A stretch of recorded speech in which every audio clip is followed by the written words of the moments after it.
ഇന്ന് automobile review ഞാൻ പറയാൻ പോകുന്നത് 1991 സിദ്ദിഖ് ലാൽ കൂട്ടുകെട്ടിൽ പുറത്തിറങ്ങിയ ഗോഡ് ഫാദർ എന്ന് പറയുന്ന സിനിമയെ കുറിച്ചാണ്.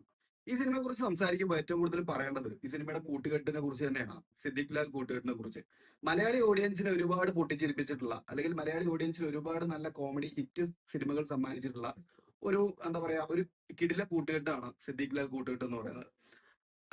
സിദ്ദിഖ് സാറും ലാൽ സാറും തന്നെയാണ് സിനിമയുടെ രചനയും സംവിധാനവും നിർവഹിച്ചിട്ടുള്ളത്. ഈ സിനിമയുടെ ജോണറിനെ കുറിച്ച് പറയുകയാണെങ്കിൽ ഇതൊരു ആക്ഷൻ കോമഡി ഡ്രാമ കാറ്റഗറിയിൽ വരുന്ന ഒരു സിനിമയാണ്. പിന്നീട് സിനിമയുടെ കാസ്റ്റിനെ കുറിച്ച് പറയുകയാണെങ്കിൽ ഒരുപാട് ലെജൻഡറി ആക്ടേഴ്സ് ആണ് ഈ സിനിമയിലെ പ്രധാന കഥാപാത്രങ്ങളെല്ലാം അവതരിപ്പിച്ചിട്ടുള്ളത്. അതിൽ തന്നെ ഈ സിനിമയിലെ ഒരു പ്രധാന കഥാപാത്രമായിട്ടുള്ള അഞ്ഞൂറാൻ എന്ന് പറയുന്ന ഒരു ക്യാരക്ടർ, ഈ സിനിമയെ കുറിച്ച് സംസാരിക്കുമ്പോൾ മലയാളികൾക്ക് ഏറ്റവും കൂടുതൽ ഈ സിനിമ കണ്ടിട്ടുള്ളവർക്ക് മനസ്സിൽ വരുന്ന ഒരു ക്യാരക്ടർ ആയിരിക്കും ഈ സിനിമയിൽ അഞ്ഞൂറാൻ എന്ന് പറയുന്ന കഥാപാത്രം. അത് അവതരിപ്പിച്ചിട്ടുള്ളത് നമ്മുടെ വിജയരാഘവൻ സാറിന്റെ അച്ഛനായിട്ടുള്ള NN പിള്ള സാറാണ്. അതുപോലെ തന്നെ തിലകൻ ചേട്ടൻ, മുകേഷ്